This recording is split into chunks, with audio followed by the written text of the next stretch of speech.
Before you go, I want to ask a final question. I'm sure you've heard about the urban myth around the cassette tape. The Taboo Shackles? Yes, that one. Yeah, I've been asked about that a few times lately.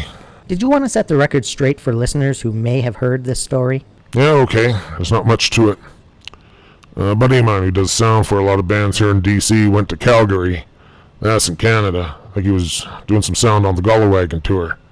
Now, one afternoon he was drinking at a college pub up there and he saw this band. The Taboo Shackles. Yeah, the Shackles.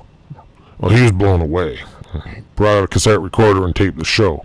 That's really where this story starts. Well, he came back to DC, he made me a dub, played it for me. I just thought it was the greatest thing ever.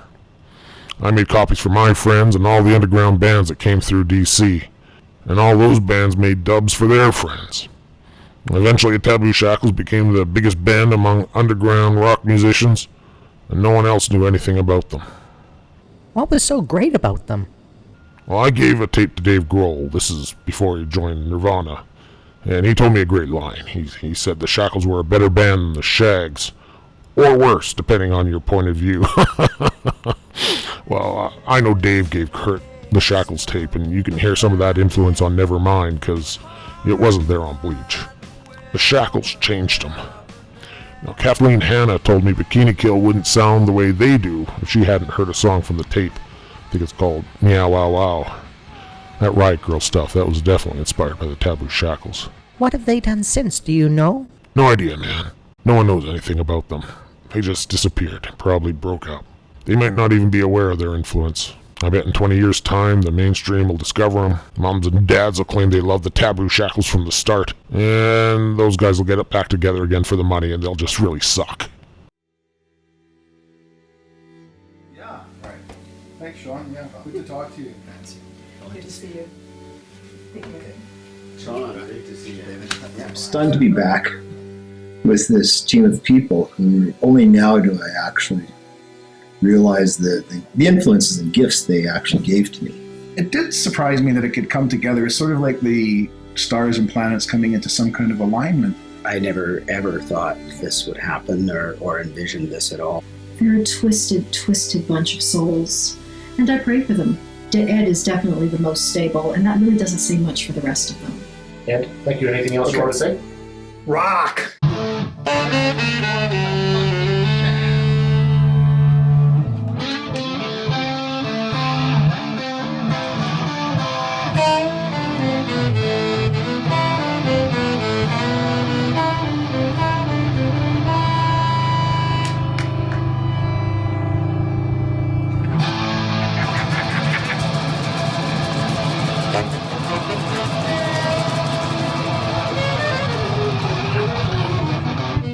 The most amazing part is that the eBay listing was actually in Kyoto. It was in Osaka. Where's Eddie? Oh, he's standing right. I know people pay a lot of money, but the fact is there was somebody in Japan who had that, and I'd like to think, how did this thing go around the world a couple times? I'm a vinyl collector, and I know the crazy lengths that people will go to find something that has been buried or lost for years. I think that same kind of frenzy could attach itself to something as obscure as the Shackles.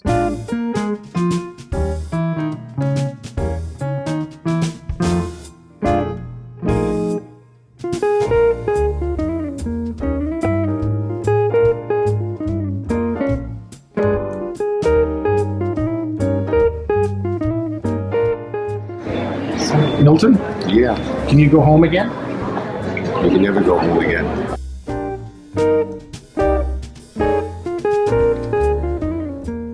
Actually, I didn't take my teacher's advice and I joined the student newspaper. Found myself involved with people like-minded, went down that rosy road to rock and roll.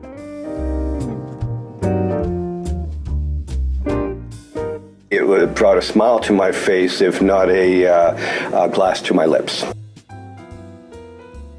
I'll tell you, when I was playing with the Shackles, it was all that electric creativity around me that kept it real. It was certainly an influence that 31 years later still lives. Well, I guess you should show off my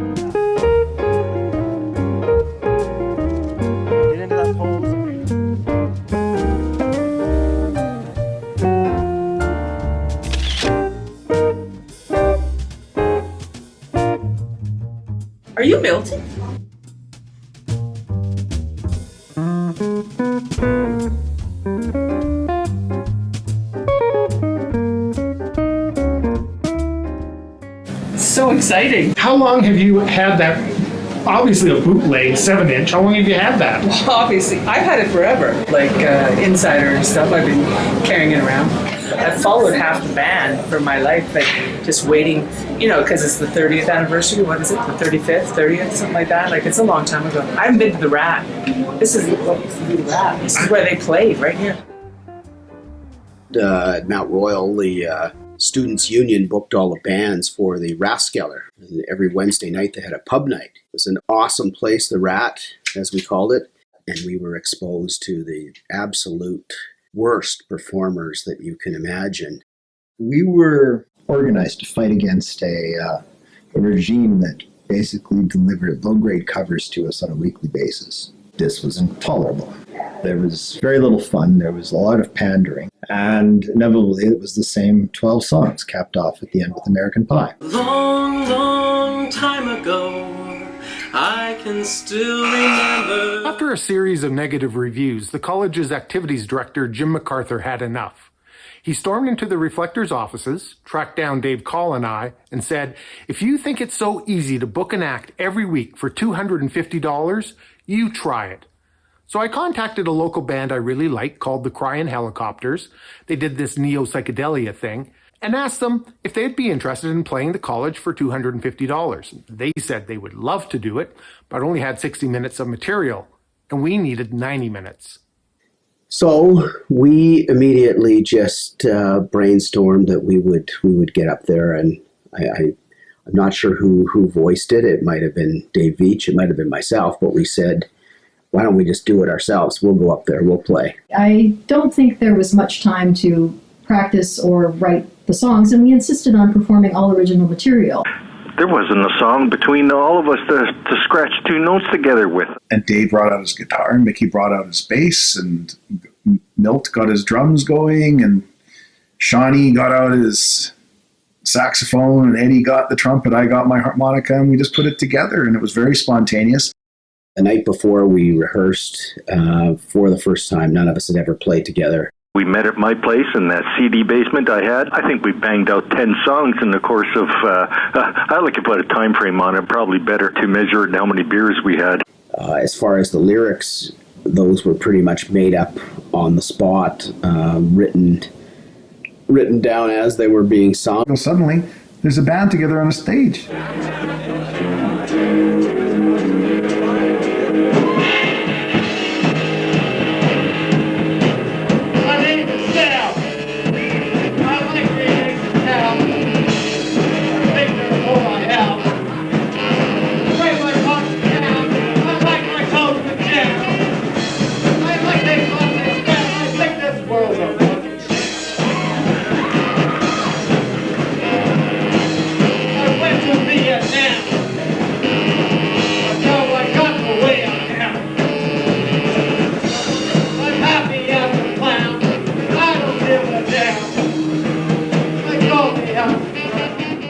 We wanted to show people and say, you can do your stuff, you can say the messages that are important to you, or you can say just a bunch of gibberish.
Very creative.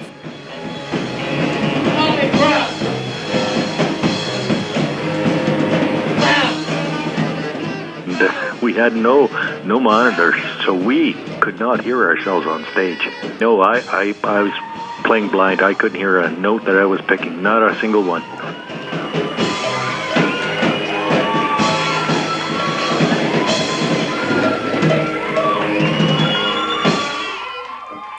Dr. Seuss, man.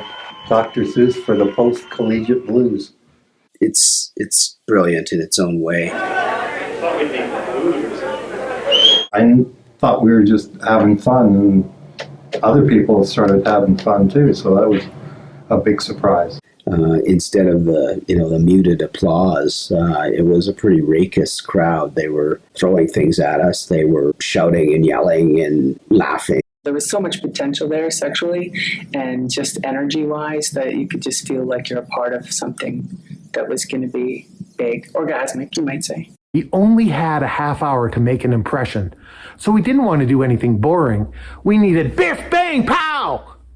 And I think we delivered. But it was just basically getting into that gritty pub, the Rathskeller, working with the lighting, the available lighting we had, and the energy from the band. It was awesome. During their first concert, Ron McDonald canceled reporting class and brought the entire class down to see the show. Is this a case of the inmates running the asylum? You know, I thought that there were affinities between music and journalism, and people might, get something out of seeing a performance by journalists.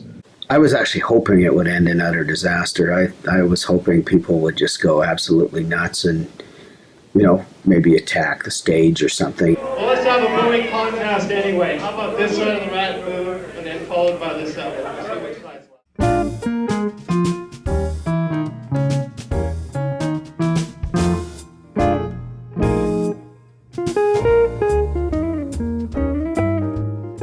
My name is Mike Elphick, and I am proud to have named the band the Taboo Shackles.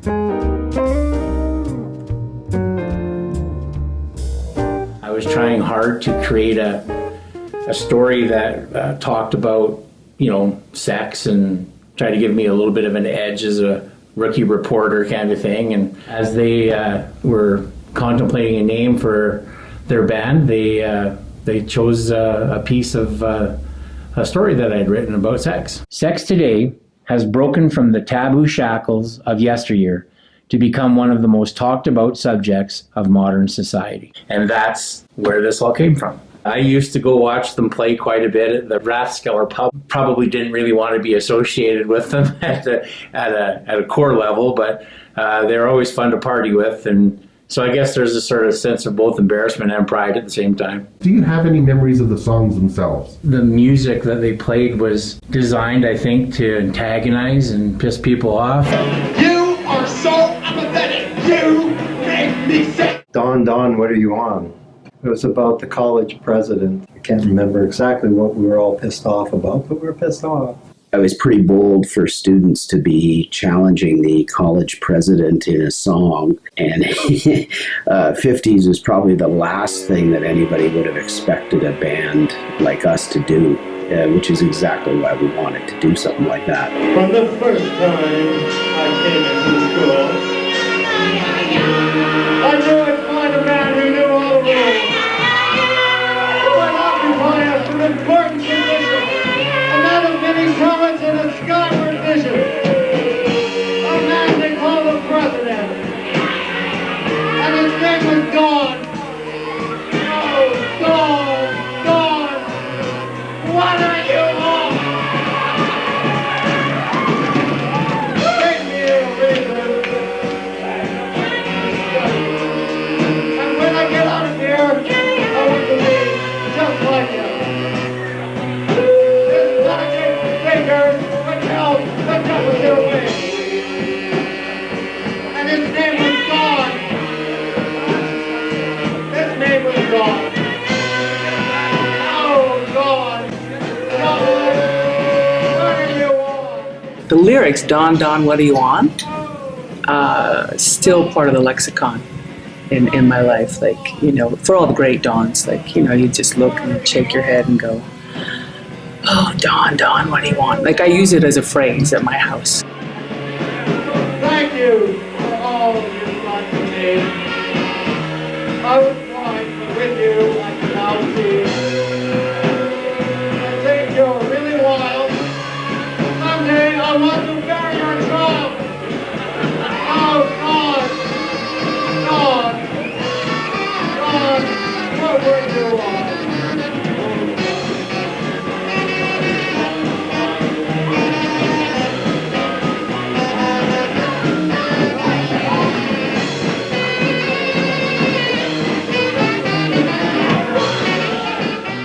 The whole thing was just a complete lark because there is no reason to really be upset with Don Baker at all, except for the fact that he was the president and we were just shooting for the top.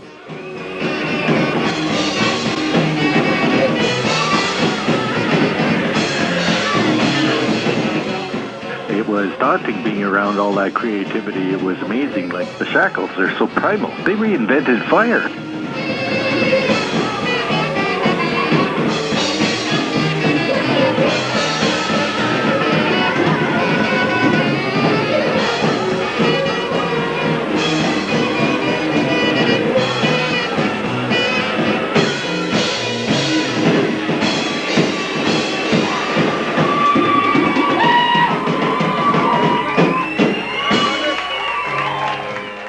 Did you ever hear from Don Baker? No. I hope I didn't hurt him.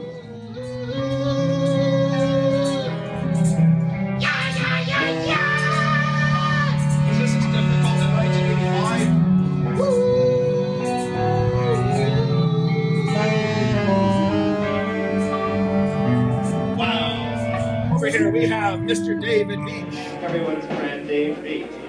Nothing wrong with drugs or feeling wounded. Nothing wrong with people like John Belushi. Acid is great. Acid is good. Acid puts me in a horny mood. We're talking about the nutrition. I don't think there's many bands out there that would put together a song advocating heavy drug use for adolescents. But we did. You have to remember this is 1984 and the era of Nancy Reagan's Just Say No campaign. Yeah, I've met some people who say drugs are cool, but they're wrong. Some of them are dead wrong. So Peer Pressure was pretty much written to mock and antagonize Nancy Reagan. There's nothing wrong with drugs, so kids don't be shy. Come on, kids, and give them a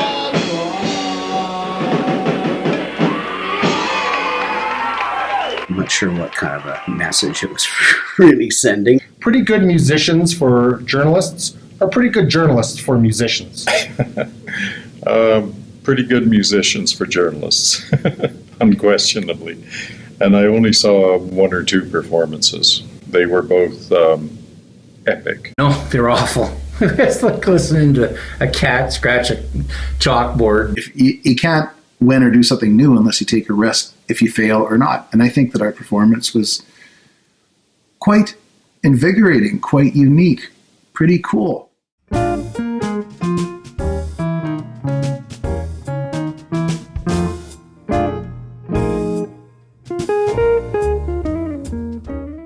I made my reputation as someone who speaks his mind, and yeah, I got a lot on my mind when it comes to the Taboo Shackles.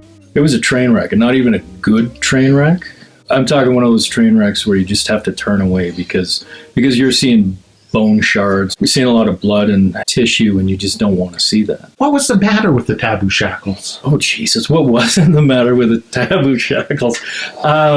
Do we start with their lyrics? But if Dr. Seuss had brain damage, that's pretty much what the lyrics would be musically. And again, I'm being kind by calling it that. But wow, just wow. The Rolling Stones were known as the world's greatest rock and roll band.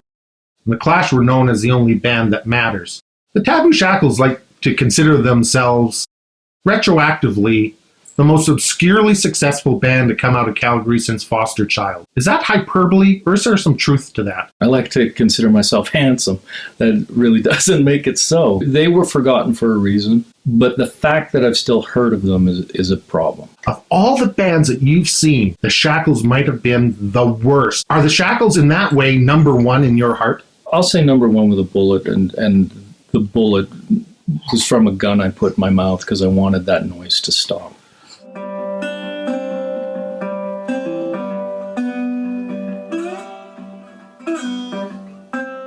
The Taboo Shackles, great Canadian music story.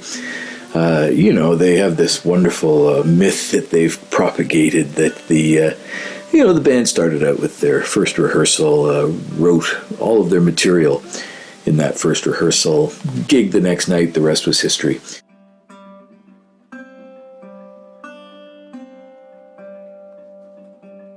I've heard the tapes from that initial so-called rehearsal session. He whipped the cart around and shaved his balls with electric clippers. Anybody with any real experience would recognize immediately that these were sophisticated and talented players. These were professionals.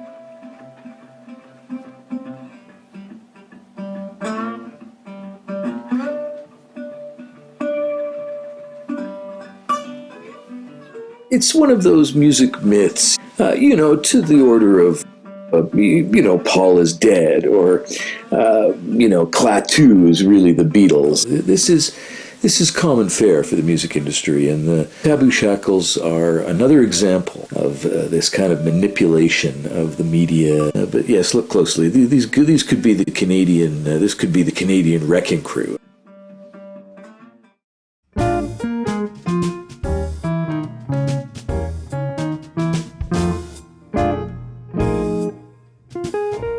So between 1985 and 2000, I was a music reporter for a daily newspaper in Calgary. During that time, I interviewed hundreds of acts. It was 1996, and I was interviewing Moby about his fourth album, Animal Rights. And that was the record where he ditched the electronica he was known for and went for a more hardcore guitar sound. Naturally, I asked him why the change in direction. He told me he was inspired by the music on a bootleg tape he had just received. I asked him about the tape, and I realized he was describing our first performance. I was absolutely shocked when people were telling me about this. I kept silent about it for long because, the last thing you want to be is that guy going, hey, I played on that. But I did play on that. It's only been over the past 1 or 2 years where I realized how far that tape traveled, how many people have heard it, and how many people have been inspired by it. Recently, a friend of mine told me to watch Adam Ant at Live Aid in 1985. As his band started playing, Adam yelled something at the crowd. It was hard to hear what he said because he was a few feet away from the mic.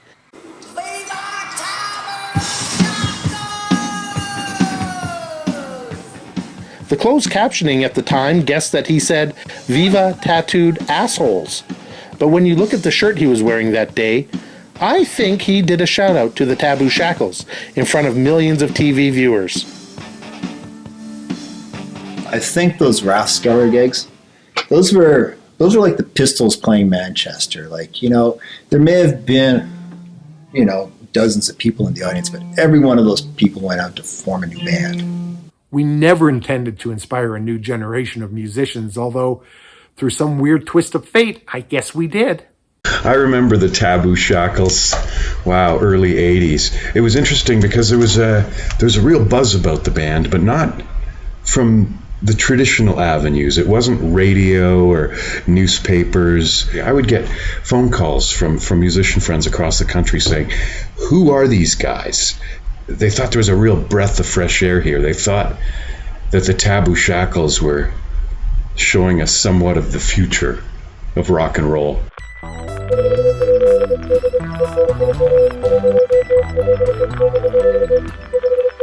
It's a well-known fact that I auditioned for the Taboo Shackles.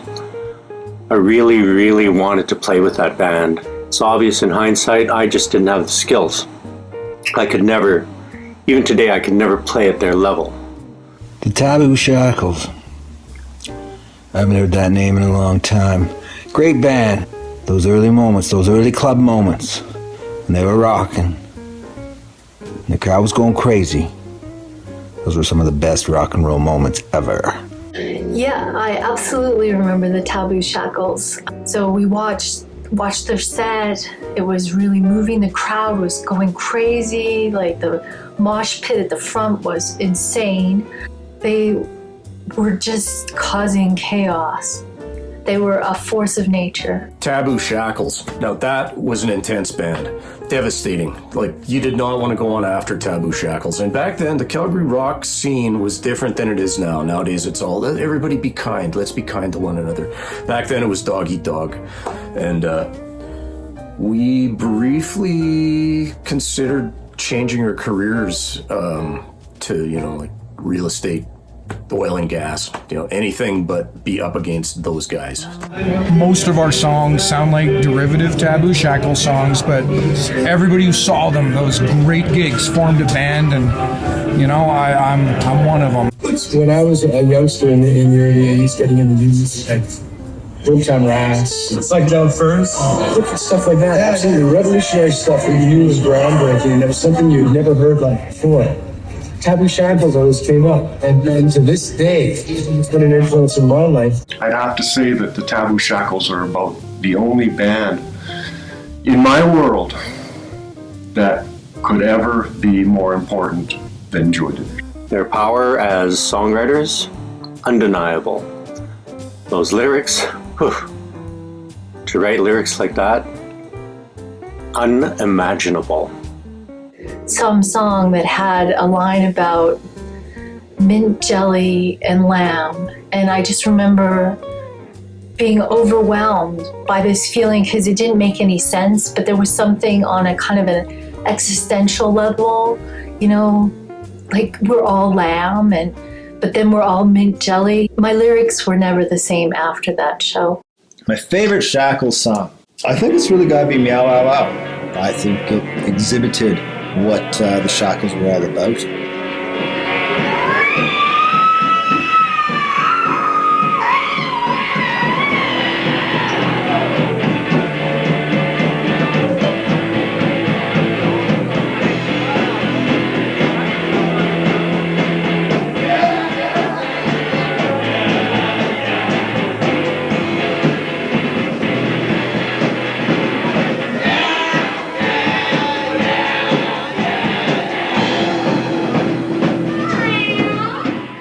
My favorite Shackles moment, without a doubt, was Nancy Burlett's first shriek in Meow, Ow, Ow. At that point, the audience surely knew, well, I guess we're not going to be hearing Thank God I'm a Country Boy.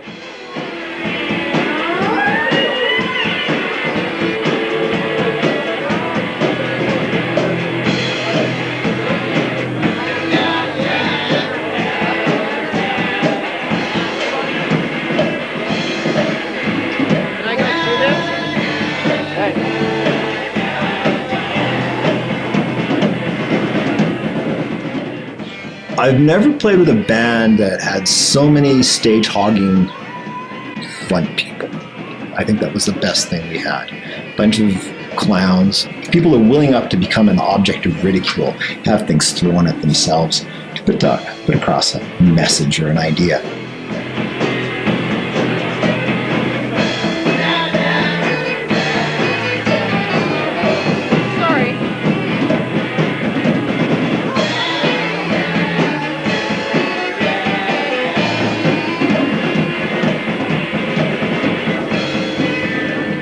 Oh, meow. Meow, wow, wow, wow. Every ounce of my body felt the impact of that song. My ears, especially my ear parts. Did it hurt your voice? Yes.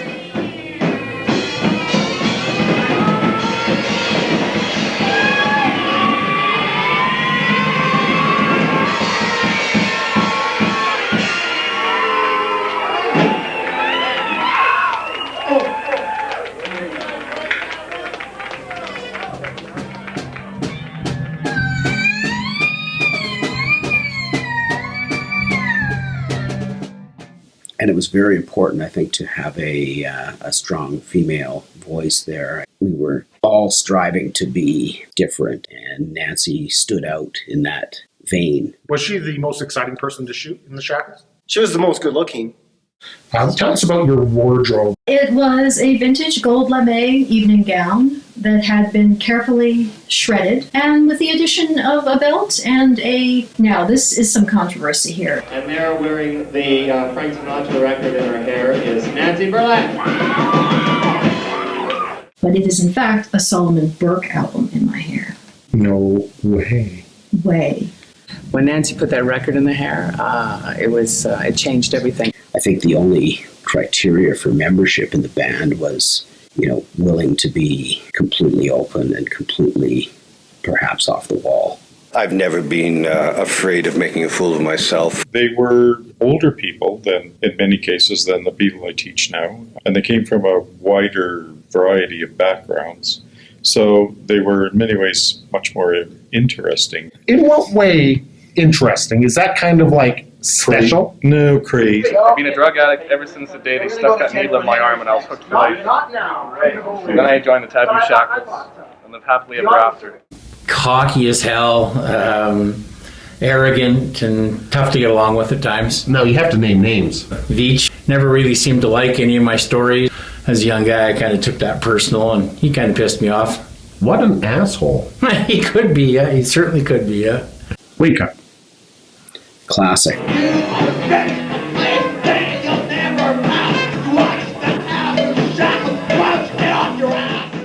Great lyrics, incredibly hostile delivery by Dave Veach. Just love that song.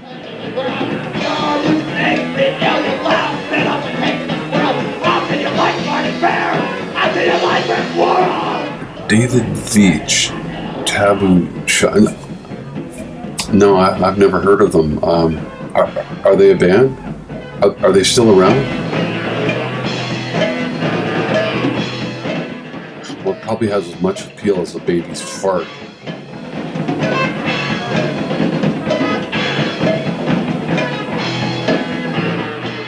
Wild crew.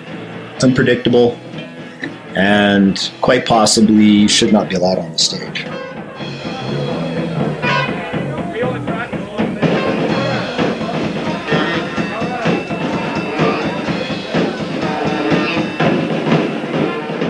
I defy anybody to see anything like that in Canada today. It's probably just a moment in time.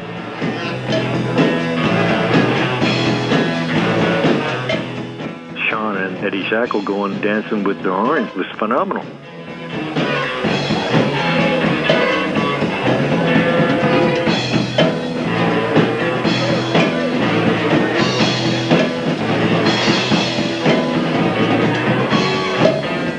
I think I surprised the band because after I sang the last chorus, I stormed off the stage. Now, frankly, I had no idea what I was going to do. I eventually just went to the bar, grabbed a beer, and watched the band for a little while. But then I thought, you know what I should do? I should get back up on stage and insult the audience some more. Enjoying your beer? Well, gosh, I hope so, because that's why you're failing. The band would antagonize you a little bit, and so when, it got to the 9th or 10th beer, you kind of got a little haywire. What were some of the things you threw at the band? French fries, for one. I remember one of the kitchen staff members came out with some fried chicken and threw chicken at them one day. Trying to find a fallout shelter.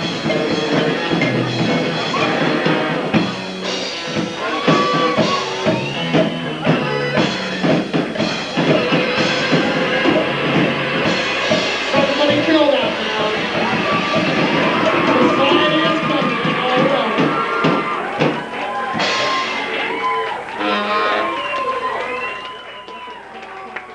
After it was all over and you sat down and had a beer and you thought, holy shit, I did that. And you felt like kind of a rock star because some girls came up and said, wow. At the end of the gig, I think we were paid with a tray full of $1 beers.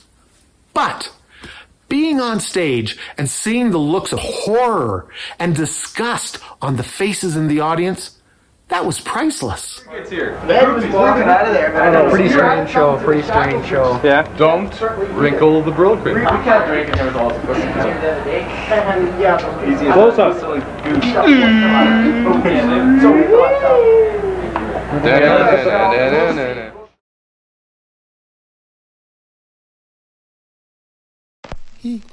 Cause when Dave Call is gone, there's always Nancy. And when Nancy is gone, there's always Sean. And when Sean is gone, there's always Edwin. Hi, Edwin. Ha, ha. Bright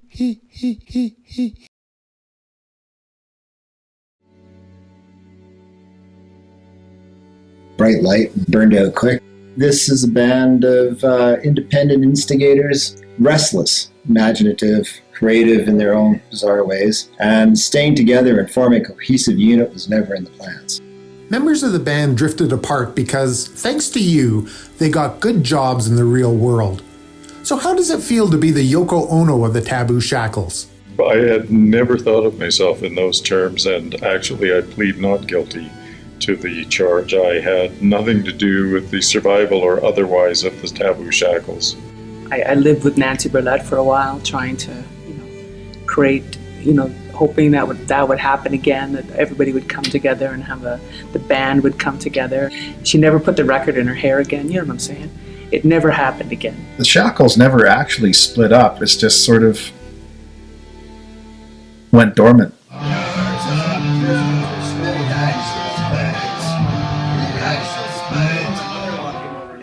You're my best Lemmy Killmeister. Could you see the Shackles opening for some of your shows in the future?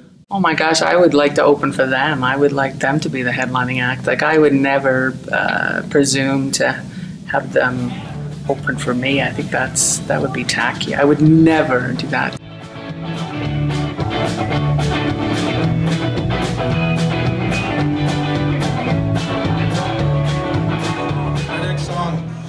You all know what this band has meant to us. I honestly think if it was not for the Taboo Shackles, if not for those boys, we'd still be, I don't know, some bar. What an inspiration. These guys basically defined roots music in this city. They were it. They were it, and I don't think we're almost worthy to do this, but this is going to be our attempt to play My Name is Sam, the great Taboo Shackle song. Thank you. My name is Sam. I think before I am. I come. Therefore I am. Spread my pots with ham. I like eating toast and jam. I like acid sauce and spam. I think this world's a fucking sham. As much as I like writing my own songs, those guys, consistently, we play them each night, and that's the cheer. That's what people want to hear. So you know what? Taboo Shackles, come on back, guys. What am I doing for the next 50 years? I'm trying to find the Taboo Shackles in a reunion situation. The thing that breaks my heart is the Taboo Shackles could do it. I just don't know if those guys will ever do it. Oh yeah, now I went to Vietnam. That's how I got the way I am. I'm happy as a clam. I don't give a damn. My baby's got a plan. I live in Suriname. Every night I would turn to Shazam. Would you go see them again? No. Trying to write something about that band and keep it for a family newspaper would probably be the biggest challenge of my life.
The greatest band in Calgary. That was our little tribute.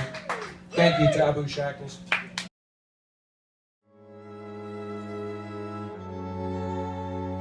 I think in some awful alternative universe, there's a Shackles lounge band somewhere or playing a casino, opening for, I don't know, Styx or Gowan. It's funny because so many bands over the past 30 years have worked so hard to sound amateurish and lo-fi, and for us it just came naturally. We all had things we needed to say. It was performance art. Reading lyrics off the paper, they'd just been written, and it was quite brilliant. It was spontaneous. The Taboo Shackles were original. I don't think there's a throwaway note in the bunch. We have a common bond, everybody who played in that group. I'm proud of my work with the Taboo Shackles and the good bunch of fellows that I played with.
If you've got basic motor skills and there is still some kind of brain waves going on, you would probably do all you could to kick that off the turntable or to press stop.